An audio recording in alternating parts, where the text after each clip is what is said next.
वो अपने सामने खड़ी उस बिल्डिंग को देख रहा था जहां पर 2 साल पहले आया तो वो अंडर कंस्ट्रक्शन थी, पर अब वहां एक बहुत बड़ी बिल्डिंग देखकर सोच में पड़ गया कि वो किस तरह वो अपनी चीज ढूंढेगा जो 2 साल पहले वो यहाँ इस बिल्डिंग में छिपा कर गया था। और अब वो भूल गया था कि छिपाई कौन सी जगह पर है। क्या हुआ सर, सब ठीक है ना? उसके पर्सनल गार्ड ने उसे काफी देर से उस बिल्डिंग के बाहर सोचों में गुम देखा तो पास आकर पूछा। रुद्र ने खुद को गहरी सोचों से निकाला। वो अपना ये राज किसी को नहीं दे सकता था। हाँ चलो, देर हो रही है। वो उसकी बात को नज़रअंदाज करता गाड़ी में वापस बैठने लगा कि उसी पल एक गाड़ी वहां पर आकर रुकी थी। रुद्र की निगाह बेख्तियार उस गाड़ी की ओर उठी। वो एक बेहद खूबसूरत लड़की थी जो गाड़ी से बाहर निकली थी। चेहरे पर नरम मुलायम मुस्कान लिए वो एक पल को सामने वाले को मेस्मराइज करने की ताकत रखती थी, और वो अपनी इस खूबसूरती से बहुत अच्छी तरह वाकिफ भी थी। मोबाइल कान से लगाए वो एक लम्हे को रुकी। अरे शौरी साहब, आप फिक्र क्यों करते हैं? हमारा केस बहुत मजबूत है। अगली 2 पेशियों में ही फैसला आपके हाथ में होगा। आज तक ऐसा कोई केस ही नहीं बना जो एडवोकेट तनिषा शर्मा जीते नहीं। वो अपने मुंह अपनी तारीफ करती अपने बालों को एक झटका दे गई। हालांकि अभी वो सिर्फ प्रैक्टिस कर रही थी। उसके कंधे से थोड़ा सा नीचे आते डार्क सिल्की ब्राउन बाल बहुत अट्रैक्शन दे रहे थे। रुद्रवर्धन वहीं खड़ा उसे सर से पांव तक फुर्सत से देखने लगा और अपने दिमाग को काम पर लगाया। ओके, कल आपसे मुलाकात होती है। वो कॉल बंद करती अपनी कुछ ज़रूरी फाइल्स गाड़ी से निकाल रही थी। गार्ड अंकल, वहीं से बिल्डिंग के गार्ड को आवाज़ लगाई। जी बेटा। वो भी भागते हुए उसके पास आ पहुँचे। ये गाड़ी पार्किंग में लगा दें। वो बहुत प्यार और सम्मान से मुस्कुराते हुए गार्ड अंकल से बोली थी। जी बेटा, ज़रूर। वो भी जवाब में बड़े ही प्यार से बोले थे और गाड़ी की चाबी उसे लेकर आगे बढ़ गए, जबकि तनिषा शर्मा का रुख अब उसी सामने वाली बिल्डिंग की ओर था। अर्नब जो उसके साथ ही खड़ा था, उसका दोस्त था, उसका राजदार और उसके हर काम को मिनटों में करने वाला उसका जिगर, बहुत ही गहरी निगाहों से रुद्र को देख रहा था। क्या बात है रुद्रवर्धन, आज तक कभी किसी लड़की की तरफ न देखने वाला आज एक लड़की को देख के स्टक हुआ है? अर्नब ने मजाकिया अंदाज में पूछा। तो रुद्र उस बिल्डिंग को देखता अपना चश्मा पहन के गाड़ी में आ बैठा। मुझे इस बिल्डिंग में मौजूद हर व्यक्ति की डिटेल चाहिए अर्नब। वो उसकी बात को नज़रअंदाज करता हुआ अपनी बात कह गया था, जबकि उसके बैठते ही अर्नब भी उसके साथ बैठ चुका था और ड्राइवर ने गाड़ी आगे बढ़ा दी। उसके सिक्योरिटी गार्ड्स, जिनकी 2 गाड़ियां उसके आसपास ही थीं, वो भी उसके आगे पीछे हो लिए थे। देखने में तो यूं लग रहा था जैसे वो कोई बहुत बड़ा डॉन हो, जबकि जबकि हकीकत से कोई वाकिफ नहीं था। मिल जाएगी। अर्नब ने हमेशा की तरह ओके का साइन दिया। तनीषा लिफ्ट से निकलती बाहर आई और अपने फ्लैट की तरफ बढ़ते उसे अनलॉक करने लगी। ये एक बहुत बड़ी इमारत थी जिसमें लगभग 40 से 50 के करीब फ्लैट्स थे। अपने फ्लैट की ओर बढ़ती वो दरवाज़ा बंद करते मेन लाइट ऑन कर गई और बाहर के शूज़ उतारकर एक तरफ रखती हुई अब वो घर के स्लीपर पहनकर अंदर दाखिल हुई थी कि उसके मोबाइल पर कॉल आने लगी। तनिषा, कैसी हो? माँ की आवाज़ सुनते ही उसके दिल में जैसे ठंडक सी पड़ी। ठीक हूँ मम्मा, आप सुनाएं, कैसी हैं आप? वो एक तरफ बैठती अपने पैरों को धीरे धीरे दबाने लगी। कुछ दिनों से उसके पैरों में लगातार दर्द हो रहा था। आपकी नानी बहुत याद कर रही हैं आपको। मिलने कब आओगी? वो उससे नम लहजे में पूछ रही थी। अभी तो बहुत बिजी हूँ मम्मा, 1-2 दिन में आकर चक्कर लगाती हूँ। वो भी अब की बार धीमी आवाज़ में बोली। कुछ पल के लिए खामोशी छा गई। अपनी एक फ़ोटो सेंड करो, कितने दिन हो गए हैं देखे हुए। सविता जी की नम आवाज़ पर वो धीमा सा मुस्कुराई। भेजती हूँ। कॉल बंद करती वो अपनी एक फ़ोटो क्लिक करके माँ को भेज गई और गहरा सांस भरने लगी। उसके माँ बाप का तलाक हो गया था। माँ कपूर ख़ानदान से थी तो पिता शर्मा थे। दोनों के बीच प्यार था, लेकिन बाद के हालात और घटनाएं दोनों के हक में बेहतर न हुए और दोनों अपनी मर्जी से अलग हो गए। उस समय तनिषा 15 साल की थी। वो कभी माँ के घर तो कभी पापा के घर रहती। दोनों ही उसे अपने अपने पक्ष में करने की कोशिश करते। पापा मम्मा से दूर होने को कहते और मम्मा पापा से।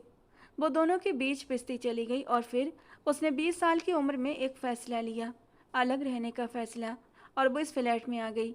ये फ्लैट उसके दादाजी की बिल्डिंग में था और उसने इस फ्लैट को चुना था जो उसे सूटेबल लगा। वो बहुत ख़ास होकर भी यहाँ पर आम लोगों की तरह ही रहती थी। शुरुआत में माँ बाप दोनों ने ही कोशिश की कि वो वापस आ जाए, लेकिन वो न मानी। वो लॉ की पढ़ाई कर रही थी। जानकी काकी, जिन्होंने बचपन से उसे देखा था, पाला था और उसकी परवरिश में उनका अच्छा खासा हाथ था, वो उसके पास आकर रहने लगी। उनके होने से उसके माँ बाप कुछ हद तक निश्चिंत हो गए थे। उसे यहाँ पर रहते हुए अब पूरे 2 साल हो चुके थे। उसकी प्रैक्टिस अभी भी जारी थी और वो एडवोकेट राघव मल्होत्रा के अंडर प्रैक्टिस कर रही थी और वो बहुत ज़्यादा टैलेंटेड थी। इन दिनों जानकी काकी गांव गई हुई थी, इसीलिए वो अकेली ही रह रही थी। माँ को फ़ोटो सेंड करने के बाद उसने किचन का रुख किया। बहुत ज़ोरों की भूख लगी थी और उसमें इतनी हिम्मत नहीं थी कि अब खाना बनाती और तब पेट पूजा करती। फ्रोजन सैंडविच निकालते हुए और एक जूस की बोतल लेकर वो डाइनिंग टेबल पर आ बैठी। राघव बेटा, यहाँ आना, साधना मल्होत्रा ने बेटे को पुकारा। वो जो अभी अभी घर लौटा था, काला कोट बाजू पर टांगे, थके हारे अंदाज में कमरे की ओर बढ़ रहा था कि माँ की पुकार पर उनकी ओर बढ़ा। जी मम्मा, बोलिए। बेटा, सानिया के साथ आपकी फिर से कोई बात हुई है क्या? मम्मी जी। अचानक अपने पीछे से सानिया की आवाज़ सुनते ही वो दोनों चौंके, जबकि माँ की बात सुनते ही राघव के माथे पर बल पड़ गए थे। मम्मी जी, कोई बात नहीं हुई है, आपको वहम हुआ है। सानिया ने घबराते हुए एक नज़र राघव को देखते ही झट से कहा। मुझसे झूठ मत बोलो सानिया, तुम आज सारा दिन रोती रही हो। इस घर में कोई तुम्हें कुछ नहीं कहता, तो फिर क्यों रोई? मुझे राघव से बात करने दो, वो थोड़ा सख्ती से बोली। मम्मी जी, मैं सच कह रही हूँ, राघव तो जानते भी नहीं कि कुछ। आप प्लीज़। मम्मा, मैं अदालत में पेशियाँ भुगताकर अब जो थोड़ी देर घर आराम करने के लिए आता हूँ, तो क्या आप ये चाहती हैं कि मैं घर भी ना आऊँ? राघव नाराज़गी से माँ से बोला, जबकि उसने सानिया की तरफ देखना भी गवारा नहीं किया था। तुम अब मुझे धमकी दे रहे हो? अपनी माँ को धमकी? वो थोड़ी सख्त हुई तो राघव ने अपना सिर झटक दिया। प्लीज़ मम्मी जी, आप मेरी बात तो सुने। आप गलत समझ रही हैं, ऐसा कुछ भी नहीं है। इस बार सानिया रुआसी होती हुई उनके पास आई तो साधना जी गुस्से से दोनों को देखती हुई वहाँ से चली गईं। राघव ने एक ठंडी और गुस्से भरी निगाह सानिया पर डाली और फिर अपने कमरे की ओर बढ़ गया। सानिया ने धड़कते दिल को संभाला और गला तर करती राघव के पीछे पीछे कमरे में आ गई। राघव कोट बेड पर फेंकता हुआ अब अपनी कफलिंग्स खोल रहा था। उसके चेहरे पर बहुत गुस्सा था। सानिया की हिम्मत नहीं हुई राघव को पुकारने की। सुबह भी वो नाराज होकर गया था, बल्कि जब से उन दोनों की शादी हुई थी वो उखड़ा उखड़ा ही रहता था। आज तक कभी एक शब्द प्यार का नहीं बोला था। शादी से पहले फिर भी कुछ न कुछ बात हो जाती थी उन दोनों के बीच, पर शादी के बाद तो उसने सानिया को देखना भी छोड़ दिया था। राघव, वो उसके पास जाती डरते डरते उसे पुकारने लगी, जबकि वो अपनी आस्तीनें फोल्ड कर रहा था। उसने सानिया की बात पर कोई ध्यान नहीं दिया। I am sorry. मम्मी जी को न जाने क्यों ऐसा लगा कि जबकि मैंने उनसे कुछ भी नहीं कहा। अगर ऐसा चेहरा बनाकर रखोगी तो शक तो क्या, उन्हें पूरा यकीन होगा। राघव ने गुस्से से उसकी कलाई दबाते हुए कहा और अगले ही पल अपनी हथेली खोलकर उसकी कलाई छोड़ भी दी। वो इन 6 महीनों में उसके करीब आना तो दूर की बात, एक दिन भी उसे छुआ तक नहीं था और गुस्सा तो हमेशा उसकी नाक पर रहता था। उसकी बात पर सान्या का सिर झुक गया। मैं कोशिश करती हूँ राघव, पर पता नहीं कैसे हो जाता है ये सब। ये नाटक किसी और के सामने करना। अब हटो मेरे सामने से। वो उसे गुस्से से डांटते हुए बोला और फिर उसकी एक तरफ से होता हुआ सीधा बाथरूम की ओर बढ़ गया।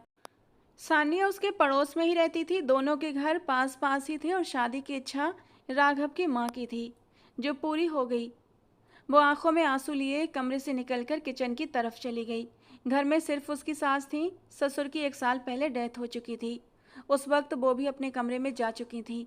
सानिया ही उसका इंतजार कर रही थी। उसके लिए खाना गर्म करके लाई तो वो शावर लेकर फ्रेश होता हुआ मोबाइल चार्जिंग से निकाल रहा था। आपके लिए खाना, वो टेबल पर ट्रे रखती नॉर्मल अंदाज में बोली। भूख नहीं है, छोटा सा जवाब देते हुए वो वहीं बिस्तर पर एक तरफ टिक गया और अपने मोबाइल में बिजी हो गया। आपने सुबह भी नाश्ता नहीं किया था, वो अब की बार जरा धीमी आवाज़ में बोली। जब भूख होगी तो कर लूँगा, मेरी चिंता करने की ज़रूरत नहीं है तुम्हें। वो बेड के किराउन से टेक लगाता बिना उसकी तरफ देखे बोला था, जबकि वो सामने ट्रे में रखे खाने को देख रही थी। न जाने किस बात की सजा थी जो राघव उसे दे रहा था, वो आज तक समझ नहीं पाई थी।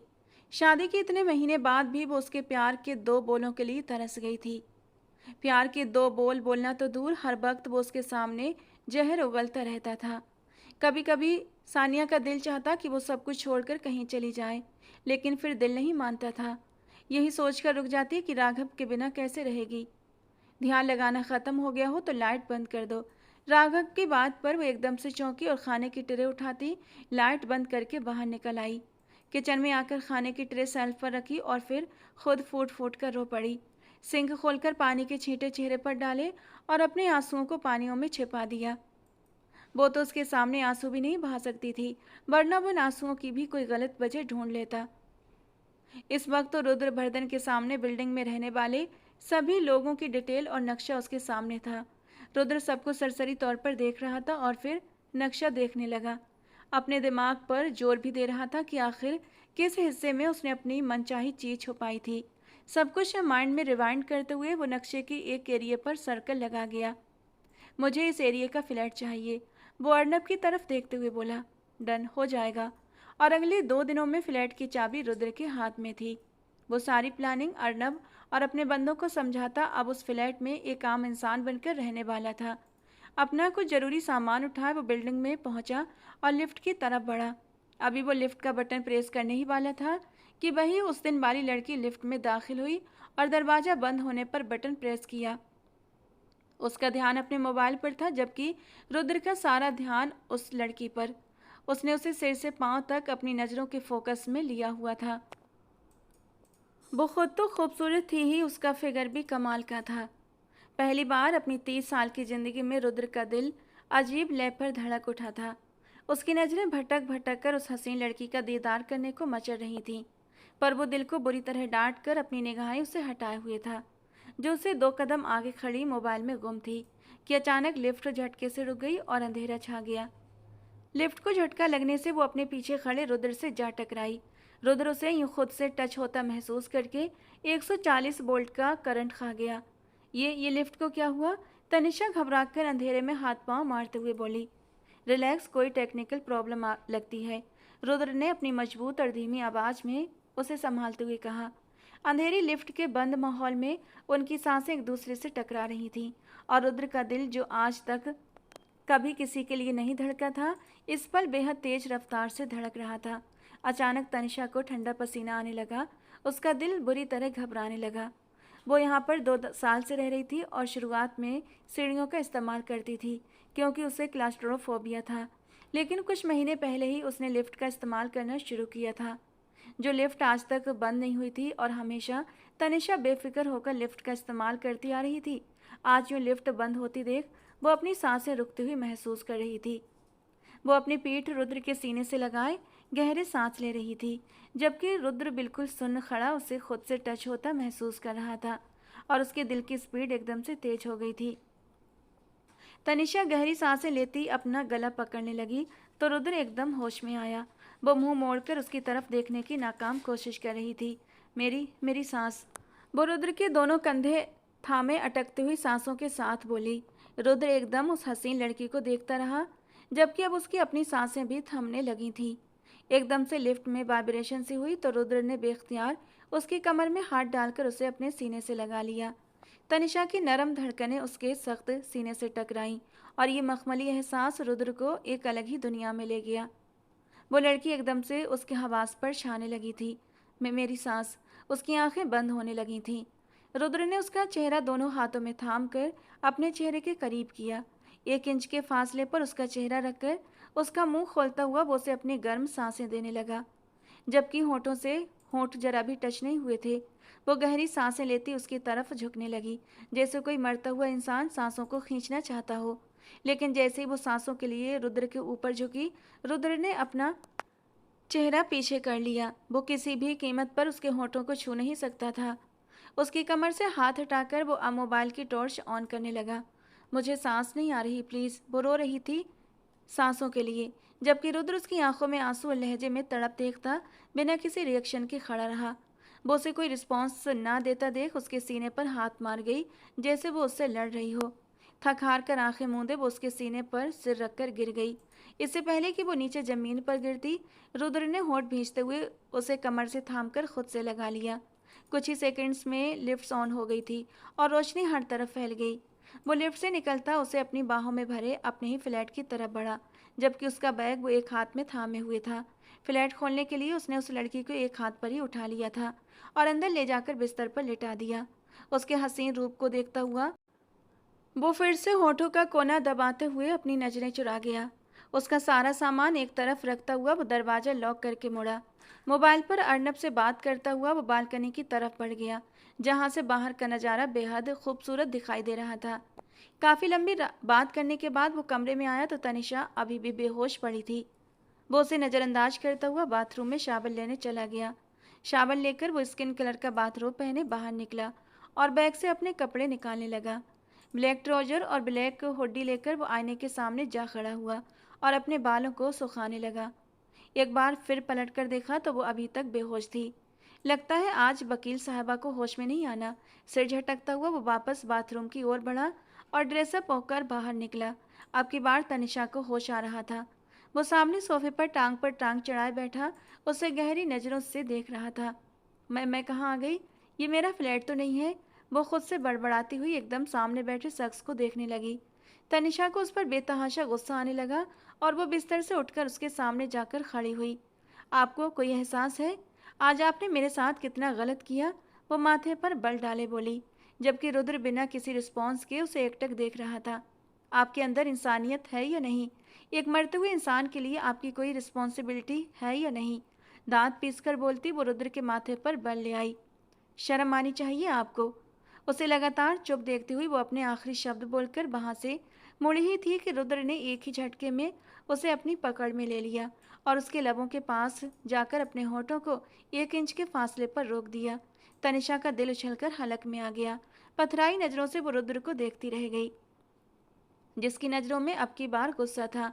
डार्क ब्राउन बियर्ड पर उसके लाल होठों को देखती तनिषा के गुलाबी होठ कांपने लगे थे, जबकि उसकी गहरी काली आंखें कुछ और ही कहानी सुना रही थीं। एकदम से रुद्र ने झटके से उसे छोड़ा। Get out. एक शब्द की बेइज्जती पर तनिषा के गुस्से से नथने फूल गए। I said out. वो फिर से दहाड़ा। तनिषा सहम कर पीछे हटी। जान न बचाई होती तुम्हारी तो अब तक घुट कर मर चुकी होती। ऊपर से बकवास की जा रही हो, जो मैं बिल्कुल नहीं सुनूंगा। इससे पहले कि मैं अपना आपा खो दूं और जो काम लिफ्ट में नहीं और यहाँ पर नहीं कर सका वो कर गुजरूं। निकलो यहाँ से तुरंत। चुटकी बजाता हुआ वो उसे बाहर का रास्ता दिखाता तनिषा को बिल्कुल चुप करा गया। वो पलटकर अपना बैग और सामान उठाती दरवाजे की ओर बढ़ गई। उसने दरवाज़ा खोलने की नाकाम कोशिश की, लेकिन वो खुलकर नहीं दे रहा था। फिर से पलटकर उस संगदिल इंसान को देखा। वो सिर झटकता हुआ आगे बढ़ा और झटके से दरवाज़ा खोलता हुआ उसकी तरफ देखने लगा। तनिषा उसे घूरती नज़र से देखते हुए बाहर निकली तो अपने पीछे जोर से दरवाज़ा बंद होने की आवाज़ सुनकर लरज गई। डफर, उल्लू का पट्टा। उसे दिल ही दिल में कोसते हुए वो साथ ही अपने फ्लैट की ओर बढ़ गई। इस जायदाद का असल वारिस तनिषा शर्मा है, तो उसी को मिलेगा सब कुछ। बाकी कोई कुछ आस लगाकर न बैठे तो ही बेहतर है। विश्वनाथ शर्मा ने अपनी बात सबके सामने रखी तो शरद शर्मा और सुमित्रा शर्मा का माथा ठनका। क्यों बड़े भाई साहब, हमारे बच्चों का क्या कसूर? उनका भी तो पूरा हक है इस जायदाद में। शरद शर्मा ने मुंह बनाते हुए अपने भाई इंद्रजीत शर्मा से कहा, जबकि इंद्रजीत शर्मा अपने पिता के पास सटकर बैठे हुए थे, कुछ नहीं बोले। शरद, भूलो मत कि तुम मेरे सगे बेटे नहीं हो। सिर्फ इंसानियत के नाते हाथ रखा था तुम्हारे सर पर और तुम्हें पाल पोस कर तुम्हारे कदमों पर खड़ा कर दिया। इंसानियत के नाते जिनकी सिर्फ जिम्मेदारी उठाई जाती है ना, उसे दौलत या जायदाद में से कुछ नहीं मिलता। हाँ, तुमने अपनी मेहनत के बल पर जो भी कमाया है वो तुम्हारा है। तुम उसे अपने बच्चों में बांट सकते हो। विश्वनाथ शर्मा ने साफ शब्दों में अपने छोटे बेटे से कहा, जो दोनों पति पत्नी का मुंह बन गया था। ये सरासर ज्यादती है, गलत है। आपने हमें इस घर में रखा, अपना वारिस बनाया।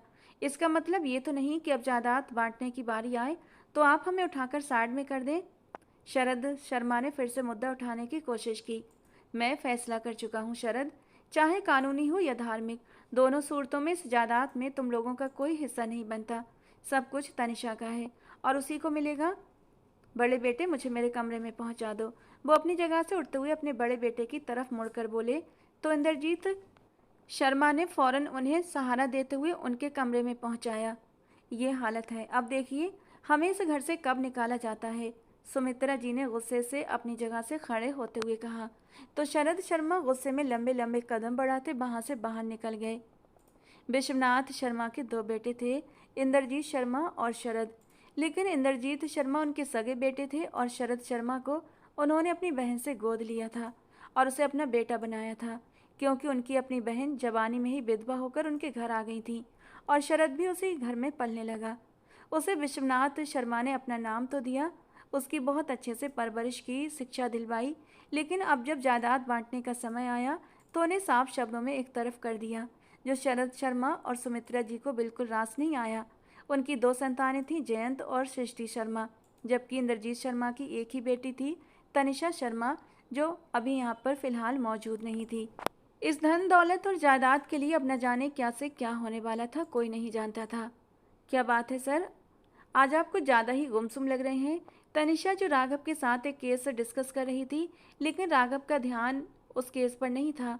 वो लगातार 2 से 3 बार उसे पुकार चुकी थी, लेकिन फिर भी राघव का ध्यान किसी खास बात पर अटका हुआ था। आखिरकार तनिषा ने उसे पूछ ही लिया। नहीं, कोई बात नहीं। किस पॉइंट पर बात कर रही थी? राघव ने सिर झटकते हुए हल्की से स्माइल की। नहीं, पहले आप बताइए क्या बात है, आप क्यों इतना परेशान हैं, क्या बात हुई है? तनिषा, ऐसी कोई बात नहीं है, लाओ फाइल दो, पॉइंट देखूं। देखिए, मैंने आपको हमेशा अपना बड़ा भाई माना है और मैं आपकी बहुत इज्जत भी करती हूँ। मैं जानती हूँ आप बहुत अच्छे स्वभाव के मालिक हैं। अगर आपको कोई परेशानी है तो आप एक दोस्त के नाते मेरे साथ शेयर कर सकते हैं। भले ही मैं आपसे छोटी हूँ, लेकिन हो सकता है मैं आपको कोई अच्छा मशवरा दे दूँ, क्योंकि निकट भविष्य में मैं भी एक बहुत अच्छी एडवोकेट बनने वाली हूँ। तनिषा ने मुस्कुराते हुए अपने मुंह मियाँ मिट्ठू बनते हुए कहा, तो राघव उसकी बात पर धीरे से मुस्कुरा दिया। उसी लम्हे ऑफिस के दरवाजे पर दस्तक हुई और सानिया अंदर दाखिल हुई। सानिया को अपने ऑफिस में देखकर राघव के माथे पर बल पड़ गए, जबकि सानिया भी दरवाजे पर ही ठिठक कर रुक गई। तनिषा ने हैरानी से सानिया और राघव दोनों को बारी बारी देखा। मैं आपके लिए खाना लाई थी। सानिया ने उन दोनों की सवालिया नजरें खुद पर महसूस करते हुए हाथ में पकड़े लंच बॉक्स की तरफ इशारा किया। सानिया की बात सुनते ही तनिषा ने फौरन फाइल बंद कर दी। वो पल भर में समझ गई थी कि वो राघव सर की पत्नी है। सर, मैं थोड़ी देर में आती हूँ, बोलते हुए संभल कर बोली। नहीं तनिषा, तुम यहीं बैठो। राघव की आवाज़ में अचानक एक बर्फीला ठहराव आ गया था। तनिषा ने उलझन भरी निगाहों से सानिया की तरफ देखा, जो भारी कदमों से टेबल के पास आ पहुंची थी। सानिया ने कांपते हाथों से टिफिन बॉक्स टेबल पर रखा और भीगी आंखों से राघव की ओर देखने लगी। किसी नौकर के हाथ भी तो खाना भिजवा सकती थी ना, तुम्हारा खुद आना इतना जरूरी था क्या? राघव ने उस पर बेहद बेरुखी और ठंडी नज़र डालते हुए सीधे उसके दिल पर वार किया। वो मम्मी जी ने कहा था कि मैं। सानिया का गला जैसे अंदर ही अंदर कहीं घुट गया था। उसे समझ ही नहीं आ रहा था कि वो तनिषा के सामने खुद को यूं लाचार और जलील महसूस होने से कैसे बचाए। ठीक है, अब वापस जाओ। राघव ने उसकी मजबूरी को पूरी तरह अनसुना करते हुए रुख मोड़ लिया, जबकि सानिया कितनी उम्मीदों के साथ उसके साथ 2 निवाले खाने आई थी। सानिया की आंखों में बेबसी और हैरानी तैर गई। तनिषा को भी राघव का ये बेहद कड़वा व्यवहार अंदर तक चुभ गया था। अरे, आप वापस क्यों जाएंगी? बल्कि आप भी तो सर के साथ खाना खा सकती हैं ना। प्लीज़ आप बैठिए, मैं बस थोड़ी देर में आती हूँ। तनिषा ने दोबारा उठते हुए बात को संभाला और इस बार राघव को टोकने का कोई मौका दिए बिना तेजी से कमरे से बाहर निकल गई। उसके जाते ही कमरे में एक बहुत भारी और दमघोंटू खामोशी छा गई। आखिर किसकी इजाज़त से तुम मेरे ऑफिस में आई हो? राघव अपनी कुर्सी से झटका खाकर उठा और सानिया पर दबी हुई चीख के साथ फुनकारा था। उसका उसका इतना गुस्सा देखकर सानिया की आंखों का बांध टूट गया और बेसाख्ता आंसू उसकी आंखों से छलक पड़े। आई एम सॉरी, मुझे सच में नहीं पता था कि मेरे यहाँ पर आना आपको इतना बुरा लगेगा। मैं तो बस मम्मी जी के कहने पर। तुम हर बात मम्मी जी के कहने पर ही क्यों करती हो? कभी अपने दिल की भी सुन लिया करो। जिस काम से तुम्हारा दिल खुश हो ना, वही किया करो। और मैं अच्छी तरह जानता हूँ कि मेरे लिए कुछ भी करके तुम्हारा दिल कभी खुश नहीं हो सकता, इसलिए आइंदा मेरे लिए कोई तकलीफ उठाने की ज़रूरत नहीं है। राघव गुस्से से जलता हुआ अपने केबिन से जुड़े अंदरूनी कमरे की ओर बढ़ गया और दरवाज़ा जोर से बंद कर दिया। सानिया का कलेजा टूटकर बिखर गया। उसे लगा कि अब पानी सिर से ऊपर हो चुका है। यकीनन राघव की जिंदगी में कोई और औरत है, वरना कोई अपनी पत्नी से इतनी नफरत भला कैसे कर सकता है। बेबसी से रोते बिलखते हुए वो बिना कुछ बोले, बिना छुए खाने का टिफिन वहीं छोड़कर रोते हुई वापस ऑफिस से निकल गई। जब राघव बाहर आया तो लंच बॉक्स वहीं पर रखा था, लेकिन सानिया जा चुकी थी। उसने गहरी सांस खींचकर सिर झटकर सोफे पर ढह गया। दिल में दर्द की तेज लहरें उठ रही थीं, जिन्हें दबाने की कोशिश में और भी दर्द से चूर हो गया। अतीत की कुछ काली परछाइयों ने फिर से उसकी रूह को झकझोरना शुरू कर दिया। यार, तुम राघव को साफ साफ क्यों नहीं बता देती कि तुम कॉलेज के दिनों में किसी और से प्यार करती हो? मुझे पूरा यकीन है कि वो बहुत समझदार इंसान है, तुम्हारी मजबूरी समझेगा और इस जबरदस्ती के रिश्ते से खुद इनकार कर देगा। कॉलेज में रूमा की बातें सुनकर सानिया ने फौरन मना कर दिया। कैसी बेकार की बातें कर रही हो रूमा, छोड़ो ये पुरानी बातें, मेहरबानी करके दोबारा कभी इन बातों का जिक्र मत करना। तो क्या तुम अपने प्यार को सीने में दफन करके एक ऐसे इंसान के साथ शादी करोगी जिससे तुम कोई रिश्ता ही नहीं मानती? क्या वो उसके साथ धोखा नहीं होगा? ये तो सरासर कपट है ना। तुम और अथर्व एक दूसरे को चाहते हो, और मेरा मानना है जिसे चाहा जाए जिंदगी भी उसी के नाम होनी चाहिए। उस दिन राघव मल्होत्रा के कदम उस कमरे के दरवाजे पर जम गए थे। उसे अपने ही कानों पर यकीन नहीं हुआ था कि जिस लड़की से उसका रिश्ता तय हो रहा था, उसकी रूह में तो पहले से ही कोई और बसा हुआ था। दिल पर पत्थर रखकर वो चुपचाप आगे से सानिया का जवाब सुने वहां से लौट आया था, लेकिन उसके दिल में नफरत और दर्द की एक ऐसी गांठ बन गई जो आज तक खुल न सकी। परिवार की जिद, खासकर अपनी माँ की खुशी की खातिर, उसने सानिया से विवाह तो कर लिया, लेकिन कभी उसे पत्नी का दर्जा न दे सका। अपने इस गहरे जख्म को उसने हमेशा अपने सीने में ही दफन रखा। ये और बात थी कि वो सानिया से पागलों की तरह मोहब्बत करता था, लेकिन जब आपका महबूब आपके सिवा किसी और का ख्वाब देखता हो तो वो दर्द इंसान को अंदर से तोड़ कर रख देता है। राघव ने कई बार चाहा कि सानिया से सच उगलवाए, लेकिन हर बार उसकी मर्दाना अना और टूट जाने का डर आड़े आ जाता। वो सानिया के मुंह से ये कड़वा सच सुनने की हिम्मत नहीं जुटा पाता था, इसीलिए उसने नफरत और रूखेपन का ये सख्त नकाब ओढ़ लिया था। ओ हेलो, तुम मेरे फ्लैट में क्या कर रहे हो? तनिषा जैसे ही चाबी घुमाकर अपने घर के अंदर दाखिल हुई, लिफ्ट वाले उसी अजनबी को अपने घर में देखकर उसकी रूह कांप गई। तनिषा की चीख सुनकर वो पीछे पलटा। वो इस वक्त उसके बाथरूम में घुसा हुआ दीवार को तोड़फोड़ कर रहा था। मैं तुमसे बात कर रही हूँ उल्लू के। तनिषा के मुंह से गुस्से में फिर वही कड़वे शब्द निकलने ही वाले थे कि रुद्र की उस खूंखार और कातिलाना घूरन ने उसके शब्दों को गले में ही रोक दिया था। निकल जाओ मेरे घर से अभी के अभी, तनिषा ने खुद को संभालते हुए चुटकी बजाकर चिल्लाकर कहा। मुझे यहाँ पर एक बहुत ज़रूरी काम है, ख़त्म होते ही खुद चला जाऊँगा, और दोबारा बीच में बोलने की गलती मत करना। रुद्र ने बेहद बेरुखी और रौबदार आवाज़ में कहा और वापस दीवार पर हथौड़ा चलाने लगा। ये तुम क्या कर रहे हो? मेरी दीवार क्यों तोड़ रहे हो? देखो, अगर तुम अभी बाज नहीं आए तो मैं पुलिस में शिकायत कर दूंगी। गार्ड्स को बुलाकर तुम्हें धक्के मारकर बाहर निकलवा दूंगी, समझे? बाहर निकलो अभी के अभी। तनिषा ने हिम्मत जुटाकर उसकी कलाई पकड़ी और उसे बाहर खींचने की कोशिश की, लेकिन अगले ही पल रुद्र ने बिजली की फुर्ती से उसका हाथ घुमाया, उसकी कलाई को अपनी फौलादी पकड़ में जकड़ा और उसे झटके से दीवार से सटा दिया।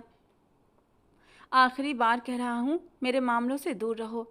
एक छोटा सा काम है, बस वही अपना ज़रूरी काम कर रहा हूँ, उसे करते ही यहाँ से चला जाऊँगा। और अब तुम्हारी आवाज़ नहीं आनी चाहिए, जाओ यहाँ से। मुझे मेरा काम सुकून से करने दो। तनिषा उसका ये खूंखार और बेरुखी भरा अंदाज देखकर हक्की बक्की रह गई। हद है यार, मतलब उसका अपना घर है और ये अजनबी उसी के घर में उसे ही बाहर जाने को कह रहा था, उस पर हुक्म चला रहा था। तुम सीधे साधे इंसान की तरह नहीं सुनोगे ना? मैं पुलिस को फ़ोन करती हूँ, वो आकर तुम्हारा अच्छे से बंदोबस्त करेंगे। तनिषा की इस धमकी पर उसने जरा भी कान नहीं धरे और बेफिक्र होकर दोबारा से अपने काम में जुट गया। तनिषा गुस्से में अपने पैर पटकती हुई बाहर आई और फिर मोबाइल से पुलिस का नंबर डायल करने लगी। तभी अचानक रुद्र ने बाहर आकर झटके से उसके हाथ से मोबाइल छीन लिया और उसे स्विच ऑफ कर दिया और फ़ोन बेड पर उछाल दिया। चुपचाप वहाँ जाकर बैठो। रुद्र ने अपनी आंखों से खौफनाक इशारा करते हुए सोफे की तरफ देखा। मैं तुम्हारी बात क्यों मानूं? ये मेरा घर है, तुम्हारा नहीं, और बेहतर होगा कि तुम। तनिषा की बात पूरी भी नहीं हुई थी कि रुद्र ने अपनी जैकेट के अंदर से एक चमचमाती गन निकाल ली। पिस्तौल देखते ही तनिषा का गला सूख गया और उसके शब्द होठों पर ही दम तोड़ गए। मुझे मजबूर मत करो कि ये गन चले। अब अगर तुम्हारी एक भी आवाज़ आई तो मेरी गन सीधे तुम्हारी ओर चलेगी। चुपचाप बैठो वहाँ पर जाकर, रुद्र ने उसे डराते हुए बेहद खतरनाक आवाज़ में कहा। तनिषा थर-थर कांपती हुई खामोशी से सोफे पर जाकर टेक गई। मतलब ये इंसान कोई मामूली चोर नहीं था, बल्कि एक बहुत बड़ा खूंखार गुंडा है। हे भगवान, हमारी इतनी सुरक्षित बिल्डिंग में गुंडा रह रहा है और किसी को खबर तक नहीं। वो अपनी आंखें नचाते हुए बाथरूम की ओर देखते हुए मन ही मन बड़बड़ाई। वो डरते डरते अपनी जगह से उठने ही वाली थी कि वापस बैठो, रुद्र की बुलंद और रौबदार आवाज़ गूंजी। उसकी डांट सुनते ही वो मुंह बनाते हुए वापस बैठ गई। उल्लू का पट्टा, बंदर जैसी शक्ल का खूंखार गोरिल्ला कहीं का। वो मन ही मन उसे कई प्यारे प्यारे नामों से नवाज रही थी और साथ ही चोरी छिपे उसे गौर से देख भी रही थी। लेकिन जैसे उसकी नज़र रुद्र के कठोर गठे हुए चेहरे, घनी मूंछों और उसकी लंबी चौड़ी कसरती बॉडी पर पड़ी, उसके अपने ही विचार तुरंत पलटी खा गए। वैसे ध्यान से देखा जाए तो बंदर या गोरिल्ला जैसा तो बिल्कुल नहीं लग रहा। शक्ल तो बड़ी प्यारी और तीखी है, और पर्सनालिटी, बाप रे, जैसे किसी ग्रीक गॉड सीधे सीधे जिम से उठाकर यहाँ पर खड़ा कर दिया हो। इतना हैंडसम गुंडा। नहीं नहीं तनिषा, होश में आ जाओ। ब्यूटीफुल हो या हैंडसम हो, है तो आखिर गुंडा ही। वो अपनी ही सोच पर घबराकर खुद को छिड़कने लगी। अभी कुछ ही मिनट बीते थे कि बाथरूम के अंदर से कुछ भारी चीज गिरने की जोरदार आवाज आई। तनिषा का दिल उछलकर हलक में आ गया। वो चौंककर बाथरूम की तरफ भागी और अंदर का खौफनाक मंजर देखकर हैरान रह गई। दीवार के टूटकर गिरते ही उसके पीछे का गुप्त हिस्सा सामने आ चुका था। एक बड़े से पत्थर के साथ एक छोटी सी मखमली थैली चिपकी हुई थी। रुद्र ने आगे बढ़कर वो थैली उतारी और उसे खोला। जैसे उसने अंदर अपनी मनचाही चीज देखी, उसके कठोर चेहरे पर एकदम सुकून भरी रहस्यमयी मुस्कान सज गई। बेकाबू उत्सुकता के मारे तनिषा भी जल्दी से आगे बढ़ी और उचक्कर थैली के अंदर देखने लगी। ये तो असली हीरे हैं। अपने पीछे से उस लड़की की कांपती आवाज़ सुनते ही रुद्र ने तुरंत थैली बंद कर ली। तो अपने काम से मतलब रखो लड़की। वो उस पर बुरी तरह गरज उठा। तुम चोर हो? हमारी बिल्डिंग से ये सब चुराने आए थे? तनिषा ने सीने पर हाथ बांधते हुए हिम्मत जुटाकर उसे घूरा। ये ये मेरी चीज़ थी। मैं 2 साल बाद अपनी ही चीज़ लेने आया था। वो मुझे मिल गई। अब मैं जा रहा हूँ। रुद्र बेहद खुश दिखाई दे रहा था। आखिर 2 लंबे सालों के बाद उसे अपनी वो बहुमूल्य अमानत वापस मिल गई थी। तुम ऐसे इतनी आसानी से नहीं जा सकते। ये जो तुमने मेरी दीवार तोड़ी है, इतना गंद फैलाया है, वो कौन साफ करेगा? और तुम्हारे पास इतने सारे हीरे आए कहाँ से? वो एक सख्त वकील की तरह उससे तफ्तीश करने लगी। तुम होती कौन हो मुझसे ये सब सवाल करने वाली? अभी रुद्र अपनी बात पूरी कर ही रहा था कि अचानक बाहर से गोलियों की ताबड़तोड़ बौछार होने लगी। उसके फ्लैट की खिड़की के कांच चकनाचूर हो गए और गोलियां अंधाधुंध अंदर बरसने लगीं। तनिषा चीखती हुई अपने कानों पर हाथ रखकर वहीं जमीन पर बैठती चली गई। रुद्र ने पलक झपकते ही अपनी जान की परवाह किए बिना उसे अपनी मजबूत आगोश में भर लिया और फौलादी ढाल बनकर उसे अपने मजबूत सीने में कवर कर लिया। उसने तुरंत अपनी गन निकाली और उसे अनलॉक किया। गोलियां रुकने का नाम नहीं ले रही थीं। रुद्र ने तनिषा को खरोंच तक नहीं आने दी। उसे संभालते हुए वो दीवार की ओट में हुआ, खिड़की से बाहर का जायजा लिया और अपनी गन का निशाना साध कर एक हमलावर को ढेर कर दिया। इस दौरान तनिषा खौफ के मारे उसके चौड़े और फौलादी सीने में उसकी शर्ट को मुट्ठियों में दबोचे बुरी तरह लिपटी हुई थर थर कांप रही थी। बे हमें मार डालेंगे। तनिषा बदहवास होकर उसके सीने में अपना चेहरा छिपाते हुए रो पड़ी। रुद्र ने एक पल के लिए अपनी गहरी निगाहों से उसकी भीगी आंखों में देखा। आज तक ऐसी कोई गोली नहीं बनी जो रुद्रवर्धन का सीना चीर सके, और इस वक्त तुम रुद्र की बाहों में हो, पूरी तरह सुरक्षित हो। उसकी आवाज़ में न जाने कैसा जादुई भरोसा था कि तनिषा आंसू भरी आंखों से बस उसका चेहरा देखती रह गई। कुछ ही पलों में गोलियों की आवाज़ बंद हो गई। तभी रुद्र के फ़ोन पर अर्नब की कॉल आई, जिसने बताया कि बाहर सब कुछ अंडर कंट्रोल कर लिया गया है और ये हमलावर उनके कोई पुराने दुश्मन नहीं बल्कि कोई और थे। ठीक है, पुलिस नहीं आनी चाहिए, बिल्डिंग के लोगों को संभालो। रुद्र ने कॉल कट की और तनिषा की ओर मुड़ा। तुम्हारी किसी के साथ कोई पुरानी दुश्मनी है? वो अब हीरों की थैली अपनी जेब में रखते हुए गन की गोलियां चेक कर रहा था। तनिषा ने अपने बहते आंसू पोंछते हुए सर नामे हिला दिया। तो फिर शायद अब हो गई है। खुद की हिफाजत करना सीखो, क्योंकि वो लोग तुम्हें ही जान से मारने आए थे। रुद्र ने बिल्कुल साफ और कड़वे शब्दों में उसे आगाह किया और खुद दरवाजे की तरफ कदम बढ़ा दिए। जबकि तनिषा हक्का बक्का रह गई। उसे तो अपने दुश्मनों के बारे में पता भी नहीं था। प्लीज़ मत जाओ, अगर वो फिर से वापस आ गए तो। तनिषा ने बुरी तरह डरते हुए उसका हाथ पकड़कर उसे रोक लिया। तुम कैसी वकील हो, इतनी डरपोक? रुद्र ने अपने जाने पहचाने बेरुखी भरे अंदाज में कहा। पुलिस प्रोटेक्शन ले लो। उसके इस तरह जताने पर तनिषा ने एक भीगी और बेबस निगाह से उसे देखा। क्या तुम मुझे प्रोटेक्ट नहीं करोगे? तनिषा के इस मासूम से सवाल पर रुद्र के फौलादी कदम वहीं थम गए। मैं कोई पुलिस वाला नहीं हूँ, उसने रुख मोड़कर ठंडे लहजे में कहा। तनिषा ने उसकी आंखों में आंखें डालते हुए रुआंसी आवाज में कहा, लेकिन घर वाला तो बन सकते हो ना। तनिषा की अचानक कही बात पर रुद्र ने एक झटके से मुड़कर उसकी ओर देखा। तुम होश में तो हो? जानती क्या हो मेरे बारे में? वो गुस्से में आ गया था। मुझे कुछ नहीं जानना। मेरे लिए इतना ही काफ़ी है कि तुम कोई नीच इंसान नहीं हो और मुश्किल वक्त में साथ छोड़ने वालों में से नहीं हो। तो फिर मुझे और क्या चाहिए? कहीं हीरे देखकर तो तुम्हारा दिल, रुद्र ने आंखें छोटी करते हुए कहा। तो तनिषा उसके करीब आई। तुम्हारी जानकारी के लिए बता दूं, ये जिस बिल्डिंग में तुम खड़े हो ना, मैं इस पूरी बिल्डिंग की मालिक हूँ। और तुम्हें लगता है कि मैं यहाँ इस फ्लैट में रहती हूँ तो मेरी कोई पहचान नहीं? तो ऐसी बात नहीं है। मुझे तुम्हारे किसी हीरे या दौलत का लालच नहीं है। और मैं इतनी छोटी बच्ची भी नहीं हूँ कि इंसान को परखने का हुनर न जानती हूँ। और अगर तुम मेरे बारे में इतना जानते हो कि मैं एक वकील हूँ, तो मेरे बारे में बाकी जानकारी भी होगी तुम्हारे पास। अब बोलो, करोगे मुझसे शादी? तनिषा की बात पर रुद्र से देखता रह गया। वो लड़की थी या ज्वालामुखी? उसने तो रुद्र के अंदर आग ही लगा दी थी। वो धीरे धीरे चलता हुआ उसके करीब आया। सोच लो, आग हूं मैं, इसमें जलकर इसमें तुम जल न जाओ। बेख्तियार उसका दिल भी उस लड़की की नज़दीकी के लिए मचलने लगा था। मुझे आग से खेलना आता है, तुम अपनी बात करो, तनिषा चैलेंजिंग अंदाज में बोली। रुद्र ने उसे दाद देती नज़रों से देखा। तनिषा ने मुस्कुराते हुए उसकी तरफ देखा और उसकी फैली हुई हथेली पर अपना हाथ रख दिया। तनिषा रुद्र को लेकर अपने दादाजी के पास आई। उस पर जानलेवा हमला हुआ था ये सुनकर विश्वनाथ शर्मा तो बुरी तरह बौखला गए। ऐसे में रुद्र ने उसकी मदद की थी और वो रुद्र से शादी करना चाहती थी। पहले तो उन्हें ऐतराज हुआ, लेकिन तनिषा की जिद करने पर उन्हें मानना पड़ा। दूसरी तरफ इंद्रजीत शर्मा इस बात से खुश थे कि तनिषा ने माँ की जगह उन्हें प्राथमिकता दी थी। वो माँ के पास जाने की बजाय अपने पिता के पास आई थी और उन्होंने उसे निराश नहीं किया था। वो जैसा चाहती थी वे वैसा ही करने वाले थे। वहां बैठे ही सबने एक दूसरे को देखा और कुछ ही देर में शुभ विवाह का इंतजाम किया जाने लगा। अगर आपको शादी करनी है तो सुमित्रा का भतीजा मौजूद है यहाँ पर, इसके साथ तनिषा की शादी कराएं, बजाय एक ऐसे इंसान के जिसे ना आप जानते हैं और ना हम।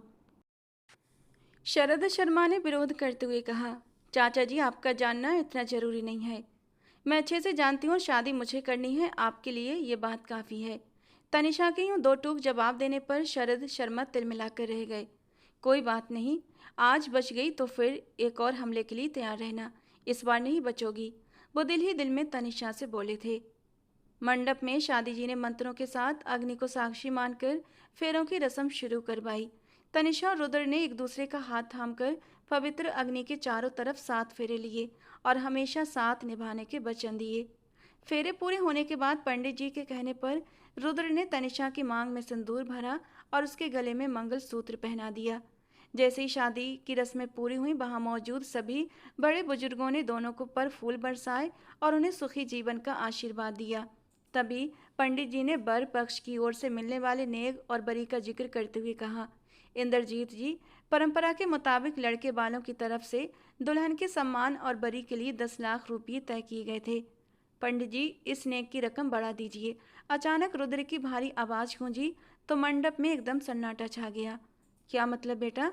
पंडित जी और इंद्रजीत जी हैरान होकर उसे देखने लगे। इसमें एक जीरो और जोड़ दीजिए। मतलब 1 करोड़ रुपये का नेक? इंद्रजीत जी भौचक्के रह गए। जी हाँ, रुद्र ने तनिषा की ओर देखते हुए बहुत शांत आवाज में कहा। मंडप में मौजूद सभी लोग हैरानी से उसे सिर से पांव तक देखने लगे। देखने में तो वो एक आम सा इंसान ही लग रहा था और कुछ देर पहले तक सब यही समझ रहे थे कि वो तनिषा की जायदाद की वजह से उससे शादी कर रहा है, जबकि उसका अब ये राशि को बढ़ा देना सबको बुरी तरह से चौंका गया था। रुद्र के कहने पर राशि को बढ़ा दिया गया और कुछ ही पलों में तनिषा शर्मा तनिषा वर्धन बन गई। बहुत बहुत बधाई हो, शादी सकुशल संपन्न हुई। ये शब्द सुनते ही रुद्र के चेहरे पर एक मुस्कान तैर गई। सिर्फ शादी नहीं, मुझे विदाई भी चाहिए, अभी इसी वक्त। लेकिन तनिषा ने तो सिर्फ शादी के लिए कहा था, विदाई के लिए कुछ समय मांगा था। इंद्रजीत शर्मा ने ऐतराज जताया। आप तनिषा को बुलाइए और उससे पूछिए। बेधड़क वो तनिषा का नाम लेता उन सबको चुप करा गया। क्या है ये? विदाई की बात तय नहीं हुई थी, बात सिर्फ शादी तक हुई थी। वो उसे कमरे में अकेले मिलते ही राजदारी से बोली, लेकिन मुझे तो आज ही विदाई चाहिए। रुद्र अपनी बात पर कायम रहा। तुम्हारा दिमाग खराब हो गया है? मैंने सिर्फ तुमसे शादी करने को कहा था, बस, इससे ज़्यादा। शादी का मतलब जानती हो ना? वो उसकी बात काटता हुआ एक एक कदम उसकी तरफ बढ़ाने लगा। इसके बदले में मैं तुम्हें 1 करोड़ रुपये दे रही हूँ, समझे तुम? ज़्यादा फ्री मत हो ना मेरे साथ। वो उसे उंगली उठाकर वार्न करती हुई बोली। रुद्र ठाकर लगाकर हंस पड़ा। वो तो मैंने वापस लौटा दिए। तो मैंने कहा था कि लौटाओ। वो दांत पीस कर बोली। मुझे अभी इसी वक्त विदाई चाहिए। तनिषा, रुद्रवर्धन। वो उसके करीब आता हुआ उसे दीवार से सटा गया। क्यों क्यों विदाई चाहिए तुम्हें? जबकि मैं शादी को सिर्फ एक डील मानती हूँ, डील से ज़्यादा कुछ नहीं। वो उसे आईना दिखाती हुई बोली। रुद्र ने झुककर उसकी गर्दन के पास अपनी गर्म सांसें छोड़ी और अगले ही पल अपने होठों का गर्म स्पर्श उसकी मखमली गर्दन पर रख दिया। तनिषा मचल उठी थी। पूरे शरीर में करंट सा दौड़ गया था। उसकी बाहों में वो बुरी तरह से कसमसा कर रह गई। छोड़ो मुझे, तुम अपनी लिमिट क्रॉस कर रहे हो। लिमिट तो आज रात को क्रॉस करूंगा, और कहाँ कहाँ क्रॉस करूंगा तुमने सपने में भी नहीं सोचा होगा। अभी तो सिर्फ तुम्हें महसूस कर रहा हूँ। वो बेहद मखमली नशीली आवाज़ में फुसफुसाया।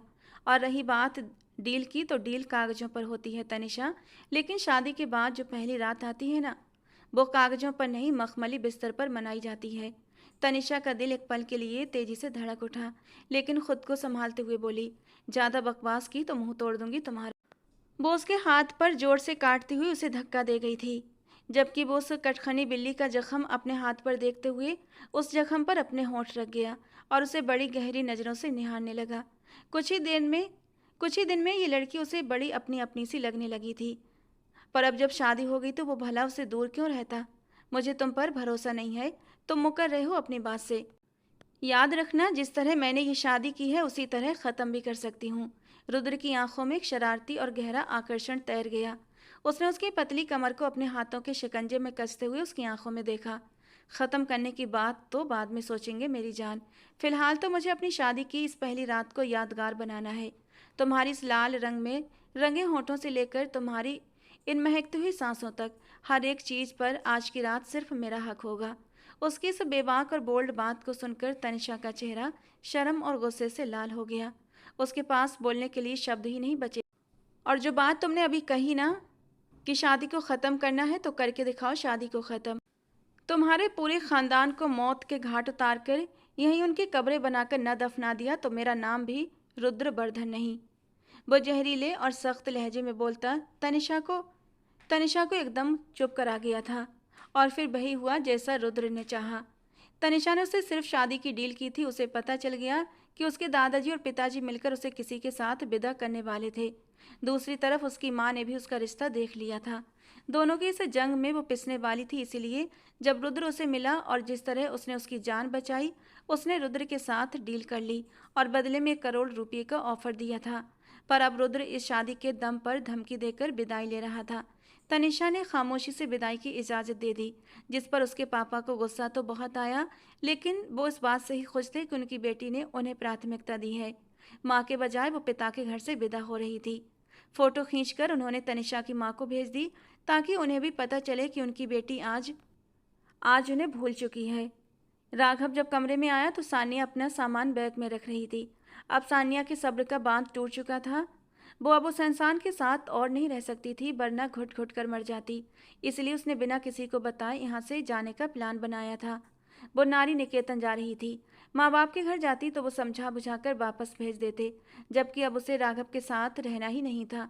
उस दिन ऑफिस में हुई घटना को याद करके वो फिर से रो पड़ी। 4 दिन हो गए थे उस बात को, और राघव घर नहीं आया था, जिसका मतलब था कि वो सानिया की शक्ल भी नहीं देखना चाहता। कहाँ जा रही हो? राघव ने अचानक अंदर से आते उसे बैग पैक करते देखकर पूछा, तो उसने कोई जवाब नहीं दिया। तुमसे बात कर रहा हूँ, ये एटीट्यूड किसे दिखा रही हो? वो उसकी बाँह पकड़कर अपनी तरफ मोड़ते हुए गुस्सा दबाकर बोला। कहाँ जा रही हूँ ये नहीं पता, लेकिन यहाँ से जा रही हूँ। वो गालों से आंसू पोंछती हुई दर्द भरे लहजे में बोली। ओहो, रात के इस वक्त तुम्हें यहाँ से जाना है? अपने बेस्ट पर हाथ टिकाते हुए वो दांत पीस कर बोला। जब जाना ही किस्मत में लिखा हो तो वक्त कौन देखता है? वो अपना बैग उठाती हुई टूटे हुए लहजे में बोली। बकवास बंद करो। इस कमरे से एक कदम भी बाहर रखा तो टांगे तोड़ दूंगा। नहीं रहना मुझे आपके साथ, वरना मर जाऊंगी। वो भी चिल्लाई। तो मर जाओ, लेकिन यहाँ से कदम बाहर निकालने की इजाज़त नहीं दूंगा। वो उंगली उठाकर वार्न कर गया। उसकी इस बात पर सानिया ने हैरान नज़रों से उसे देखा। वो उसे मर जाने को कह रहा था। काश, काश राघव मुझे आपसे प्यार न हुआ होता। काश हमारी शादी एक आम शादी की तरह होती और मैंने आपको अपने दिल में न बसाया होता। उसने अपना मुंह फेर लिया, जबकि उसकी इस बात से राघव की दुनिया हिल गई। अगर तुम मुझसे प्यार करती हो तो फिर अथर्व कौन है? उसके सीधे सवाल पर सानिया हैरान होकर उसे देखने लगी। वो भला अथर्व को कैसे जानता था? बोलो। राघव उसके करीब आकर उसकी दोनों बाहें पकड़कर झकझोर गया। वो दोस्त था कॉलेज में। सानिया ने झूठ बोलना ठीक नहीं समझा। सिर्फ दोस्त, या दोस्त से बढ़कर? राघव के पुरुष अहम को सख्त ठेस पहुंच रही थी। अगर दोस्त से बढ़कर होता तो आज आपकी जगह पर वो होता। सानिया की इस तीखी बात पर राघव के पूरे शरीर में आग सी लग गई। उसने तेजी से उसके होठों को अपनी गिरफ्त में ले लिया और उसके होठों पर काटता हुआ पीछे हटा। तुम्हारी हिम्मत कैसे हुई किसी और के बारे में सोचने की? जान से मार दूंगा। इन होठों पर सिर्फ मेरा नाम आना चाहिए। और आपकी हिम्मत कैसे हुई मेरे सामने किसी और का नाम लेने की? पिछले 6 महीनों से आपके साथ हूँ। आपने कब देखा मुझे किसी और से बात करते या मिलते हुए? वो भी भड़क उठी थी। अपने कानों से सुना था। उसने सानिया को अपने करीब करते हुए आक्रामक अंदाज में कहा। क्या सुना था आपने? कि मैंने अथर्व से प्यार का इजहार किया था। वो भी उसका कॉलर पकड़ गई। तुमने मना भी नहीं किया था। राघव उसकी आंखों में छुपा दर्द देख सकता था। अगर भरोसा नहीं था तो फिर शादी क्यों की? वो रोते हुए बोली। दिल के हाथों मजबूर था, ये जानते हुए भी कि मैं आपके दिल में नहीं हूँ। मैंने आपको अपनी ज़िंदगी में शामिल किया। नहीं देख सकता था तुम्हें किसी और के साथ। इस पूरे समय में जिस दर्द से मैं गुजरा हूँ ये मैं ही जानता हूँ। रोज़ जीता था, रोज़ मरता था। फिर एक ही बार में मार देते मुझे। वो उसके सीने पर हाथ मारकर उसे पीछे धकेल गई। मार दूंगा ना अभी, लेकिन मेरे मारने का तरीका अलग होगा।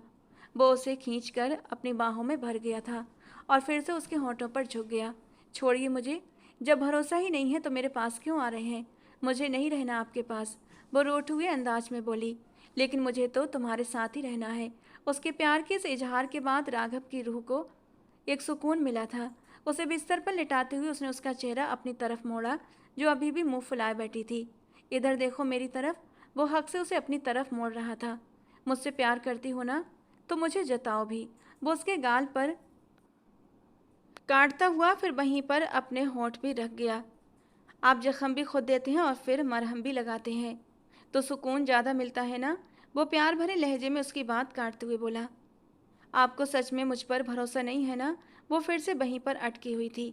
सानिया, अगर भरोसा न होता तो तुम यहाँ होती मेरे पास? बताओ मुझे। बस गुस्सा था। वो आंखें झुकाकर बोला। राघव, सच में मैं आपसे बहुत प्यार करती हूँ। इतना प्यार कि आप सोच भी नहीं सकते। वो उसका चेहरा दोनों हाथों के प्याले में भरती हुई जुनून के आलम में बोली। राघव उसकी आंखों में छिपी सच्चाई को भांपता हुआ शर्मिंदा हुआ। लाइट ऑफ करता हुआ वो उस पर साया बनकर छा गया था और उसके दिल को अपनी तरफ आकर्षित करता हुआ, उसके दिल पर लगे जख्मों को अपने नरम स्पर्श से महकाता हुआ उसके उसके दिल की दुनिया को आबाद कर गया। यहाँ आओ। वो सिगरेट का गहरा कश लेते हुए उसे अपने पास बुला रहा था। वो मुंह बनाती हुई उसे देखती गुस्से से उसके पास आई। तुम बहुत बड़े झूठे और धोखेबाज हो। मेरी मदद कर रहे थे तुम, लेकिन तुम तो गुंडे हो और गुंडे ही। अभी उसकी बात पूरी भी नहीं हुई थी कि रुद्र ने खींचकर उसे अपनी गोद में बिठा लिया। बहुत बोलती हो तुम यार। वो सिगरेट का गहरा कश लेते हुए धुआं हवा में छोड़ता हुआ उसकी ओर दीवानगी से देखते हुए बोला। क्या कर रहे हो? सिगरेट पीछे करो। इसके धुएं से मेरा दम घुट रहा है। वो खांसते हुए धुआं हटाती बोली। तुम्हारा दम तो हर 2 मिनट के बाद घुटने लगता है। जब दम घुटने की वजह दूंगा तब तुम्हारा क्या हाल होगा? वो उसके बालों को गर्दन से पीछे हटाता, उसकी गर्दन की एक तरफ के तिल को देखता हुआ अपने होठों का कोना दांतों तले दबा गया। दिल बुरी तरह से मचल उठा था उस तिल को होठों से छूने के लिए। तुम दूर नहीं रह सकते मुझसे? दूर रहकर बात करो। वो उठने के लिए झटपटाई तो रुद्र ने उसे कसकर अपने सीने से लगा लिया। शादी करने के बाद दूरी की वजह? वो उसकी गर्दन के पिछले हिस्से पर बने उस कातिलाना तिल पर होंठ रखता हुआ मदहोश लहजे में बोला। उसके होंठों के स्पर्श से तनिषा के पूरे शरीर में करंट सा दौड़ गया। छोड़ो मुझे। मेरी इजाज़त के बिना तुम मुझे छू नहीं सकते। वो बुरी तरह से कसमसाई। उसे रुद्र की काली सुर्ख आंखों से खौफ आने लगा था। उसे रुद्र के इरादे ठीक नहीं लग रहे थे। कुछ ही देर पहले उसकी माँ का फ़ोन आया था। उसकी शादी की खबर उन तक भी पहुंच चुकी थी और वो उससे अच्छी खासी नाराज थी, जबकि वो बिना परवाह किए कॉल कट कर गई थी। कैसे माँ बाप थे जो सिर्फ अपनी अपनी अना के लिए जी रहे थे। उसकी किसी को भी परवाह नहीं थी। वो इसी जिद में एक अजनबी से शादी कर गई थी, जिसे वो जानती तक नहीं थी। उसकी फैमिली या उसके बारे में कुछ पता नहीं था। बस गुस्से में वो इतना बड़ा कदम उठा गई थी। उसकी आंखें नम हुई, लेकिन वो छिपा गई। एक 15 साल का लड़का, उसके माँ बाप को उसके सामने जहर देकर मार दिया गया। रस्सियों से जकड़े उस लड़के को फिर उसी माँ बाप के कत्ल के जुर्म में 10 साल की कैद हो गई। वो धीरे धीरे तनिषा की गर्दन में चेहरा छुपाते हुए उसकी नरमी को महसूस करता उसके सामने खुलता चला जा रहा था। और तनिषा उसका ये महकता स्पर्श अपनी गर्दन पर महसूस करती हुई उसकी बातें सुनती रही और बिल्कुल स्तब्ध रह गई थी। लेकिन मेरे एक शुभचिंतक ने मुझे 5 साल में ही जेल से निकलवा लिया। मैंने अपने माँ बाप के कत्ल का बदला लिया। धर्म में भी तो यही है ना, खून का बदला खून। फिर मैं कातिल कैसे हुआ, गुंडा कैसे हुआ? वो उसकी कमर को हाथों की मुट्ठियों में दबोचे उसके कंधे पर झुकते हुए मासूम बच्चों की तरह पूछ रहा था। वो हीरे किसके हैं? तनिषा ने उसकी तरफ मुड़ते हुए सवाल किया। मेरे उसी शुभचिंतक के, जिसे 2 साल पहले हासिल करने के बाद मैंने इस बिल्डिंग में छिपा दिया था। वो तो अमानत थी, जिसकी अमानत थी उसे लौटा दी। इस वक्त तो रुद्र इतना मासूम अंदाज अपनाए हुए था कि तनिषा बेख्तियार उसकी तरफ देखने लगी। 1 करोड़ रुपये की राशि क्यों लिखवाई? वो सवाल दर सवाल कर रही थी। क्योंकि वो तुम्हारा हक था। अब की बार वो फिर से एक और सिगरेट सुलगाता हुआ सिर झटक गया। इससे पहले कि वो सिगरेट सुलगाता, तनिषा ने उसके होंठों से सिगरेट निकालकर दूर फेंक दी। मत पिया करो, वो उसको गुस्से से देखते हुए बोली। अपने अंदर की बेचैनी को कम करने के लिए पीता हूँ, ना पीऊँ तो मर जाऊंगा। उसकी बात पर तनिषा का दिल डूब कर उभरा। तुम भगवान की आस्था में विश्वास रखते हो? कभी भगवान के सामने खड़े होकर दिल से प्रार्थना की है? अचानक से पूछे गए सवाल पर वो हैरान नज़रों से उसे देखने लगा। बहुत पहले कभी की थी, या कभी कभार चला जाता हूँ। वो सिर झुकाए शर्मिंदा सा बोला। मेरे साथ भगवान की आरती करोगे? वो जैसे बेहद उत्सुक दिखाई दे रही थी। रुद्र हैरान होकर उसे देखने लगा। चलो आओ, वो उसका हाथ थाम कर उठी। कहाँ? हाथ मुंह धोने, प्रार्थना के लिए। रुद्र के दिल ने एक और गहरी आह भरी। प्रार्थना का तरीका उसे कौन सा ठीक से आता था? दिल में एक टीस उठ रही थी। क्या वो ईश्वर और अपने धर्म से इस कदर दूर हो गया था कि आज उसे ये सब करते हुए भी शर्म आ रही थी? फिर उसकी झिझक देखते हुए पहले तनिषा ने हाथ मुंह धोया और खुद को साफ किया। उसे देखता हुआ रुद्र भी वैसा ही करने लगा। आओ अब भगवान जी के सामने हाथ जोड़ते हैं। तनिषा ने उसे सारी प्रार्थना का तरीका समझाया। ये तो काफ़ी आसान है। वो मुस्कुराया। तो हमारा धर्म कठिन कब था? वो भी जवाब में मुस्कुराई। और फिर दोनों ने सच्चे मन और पूरे भक्तिभाव से ईश्वर को याद किया। रुद्र की प्रार्थना और हाथ जोड़े रहने का समय लंबा होता जा रहा था। तनिषा उसके पास आ बैठी। क्या मांग रहे हो? उसने बड़ी उत्सुकता से पूछा। रुद्र उसकी ओर देखने लगा। इतनी देर से हाथ जोड़े हुए हैं, समझ ही नहीं आ रहा कि क्या मांगूं। उसकी बात पर तनिषा उसे देखती रह गई। अगर कुछ मांगने को नहीं है तो धन्यवाद करो भगवान का। एक वही तो है जो हम पर अपनी कृपा बरसाते हैं। तनिषा की बात पर वो धीमा सा मुस्कुराते हुए ईश्वर का धन्यवाद करने लगा। तनिषा जैसी जीवन संगनी को पाकर दोनों प्रार्थना से उठकर सोफे की तरफ बढ़े। एक पल में ही रुद्र का दिल बदल गया था। घोर अंधेरे से निकलकर वो रोशनी में आ गया था। बहुत सुकून मिल रहा है। वो उसे खींचकर फिर से अपनी गोद में बिठा गया। मैं सोफे पर बैठती हूँ। वो थोड़ा सा घबराई। तुम्हारे होने से भी मुझे बहुत सुकून मिल रहा है। आज तक कभी किसी लड़की को छुआ नहीं, किसी को करीब नहीं आने दिया, लेकिन तुम्हें दूर नहीं जाने दे सकता। वो फिर उसके कमर पर बाहें कस गया और तनिषा का दिल जोरों से धड़कने लगा। मुझे मुझे नींद आ रही है। वो अचानक ही उसकी नज़दीकी से शर्माने लगी थी। लेकिन मुझे आज भी हमेशा की तरह नींद नहीं आएगी, और आज तो मैं दिल से चाहता हूँ कि मुझे नींद ना आए, क्योंकि मैं तुम्हारे साथ जागना चाहता हूँ। क्या मुझे अपने प्यार और आत्मीयता का एहसास कराओगी? क्या मुझे खुद के करीब आने की इजाज़त दोगी? वो जैसे गुजारिश कर रहा था। चाहता तो जोर ज़बरदस्ती भी कर सकता था। रुद्र, तनिषा के होंठ फड़फड़ाए। I am waiting. उसके रुद्र कहने पर उसने फिर से उसे टोका। उसकी आंखों में जलते हुए दीप देखते हुए तनिषा के लिए उसे मना करना बेहद कठिन हो रहा था। हम तो एक दूसरे से प्यार भी नहीं करते रुद्र। फिर हम तो अजनबी हैं तो कैसे? तनिषा थोड़ा सा झिझकी। हमारे बीच पवित्र शादी का रिश्ता है। पत्नी हो तो मेरी, तो अजनबी कैसे हुए? वो उसके सवाल का जवाब देता हुआ उसकी कमर पर अपनी पकड़ मजबूत कर गया। उसकी बातों से तनिषा का दिल लरचने लगा। उसे समझ नहीं आ रहा था कि वो किस तरह इन लम्हों का सामना करे, जबकि रुद्र का उसे छोड़ने का बिल्कुल भी इरादा नहीं था। रुद्र उसे गोद में उठाकर बिस्तर पर ले आया।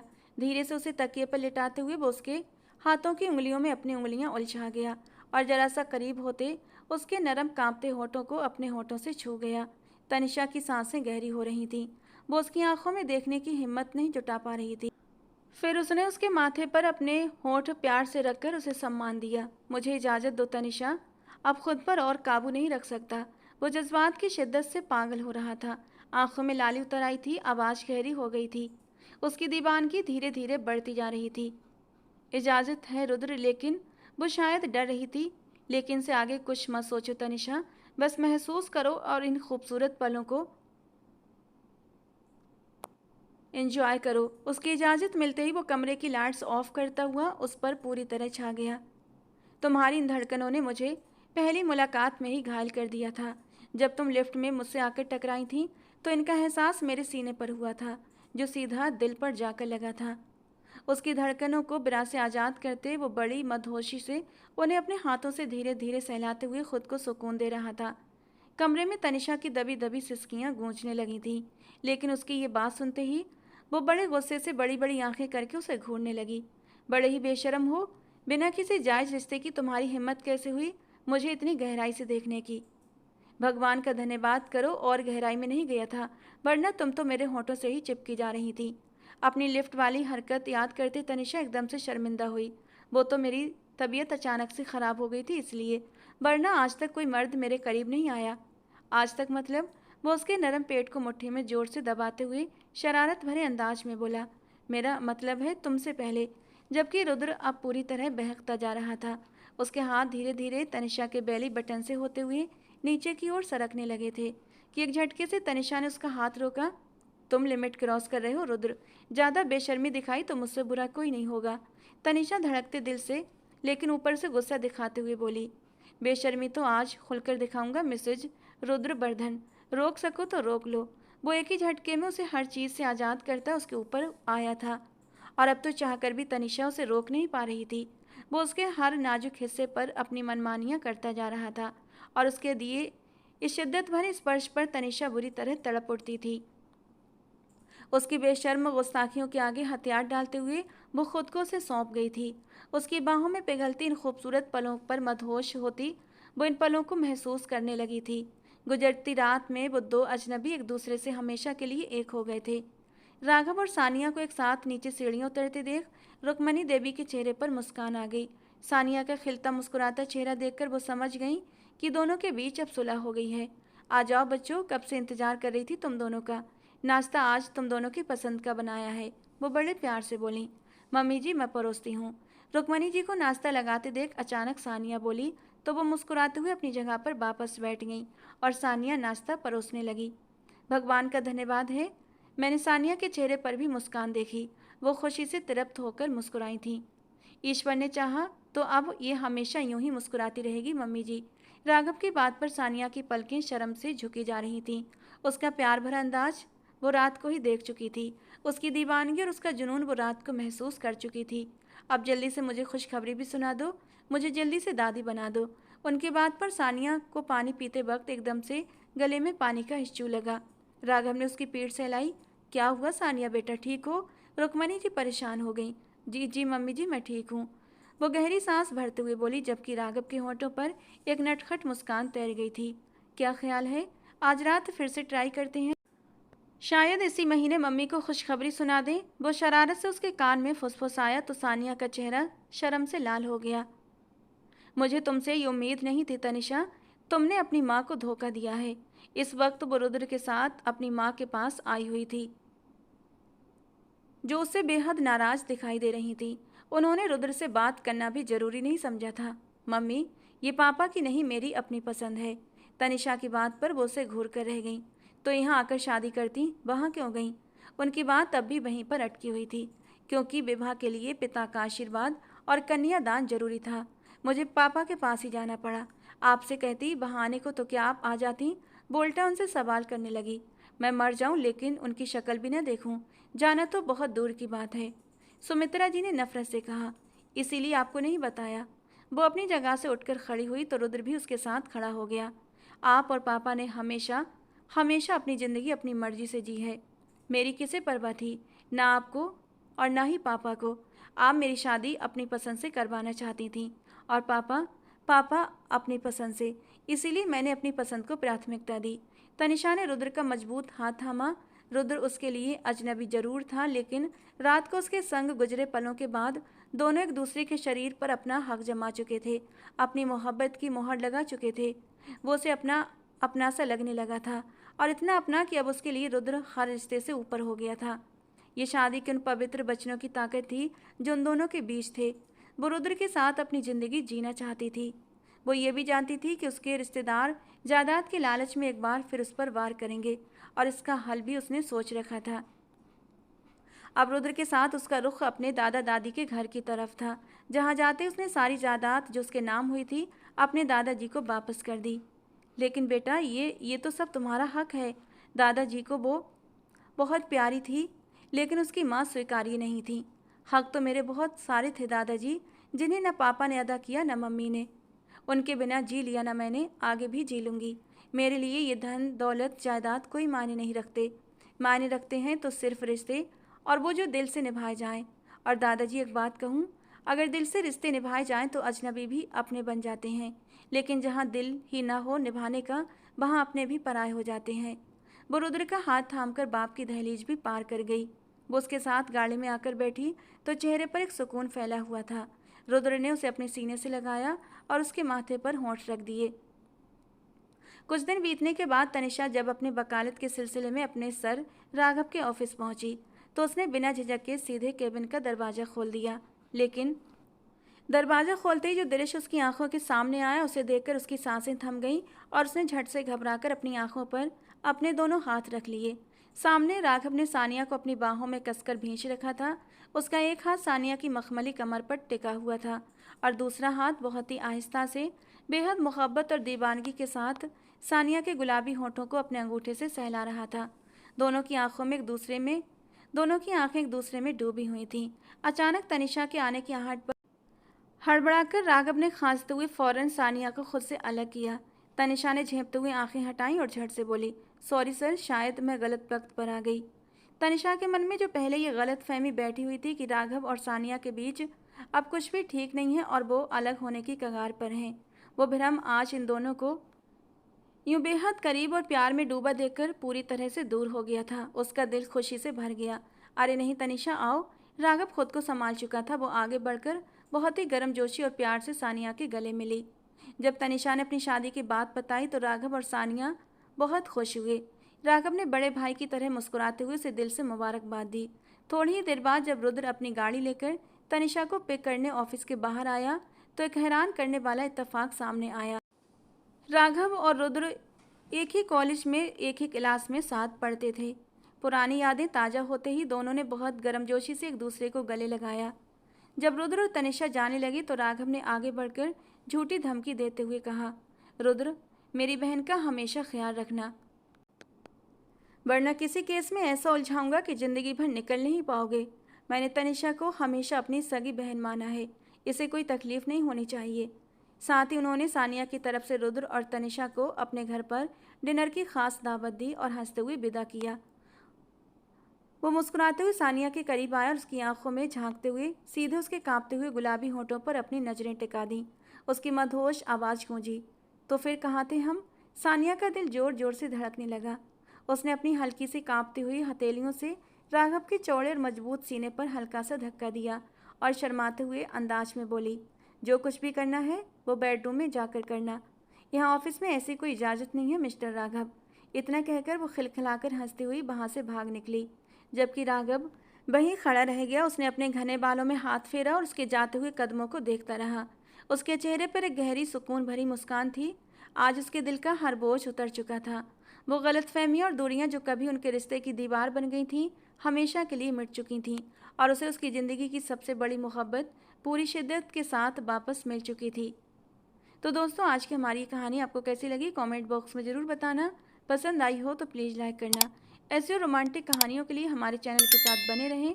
मिलते हैं दोस्तों अगली किसी नई और रोमांटिक कहानी के साथ।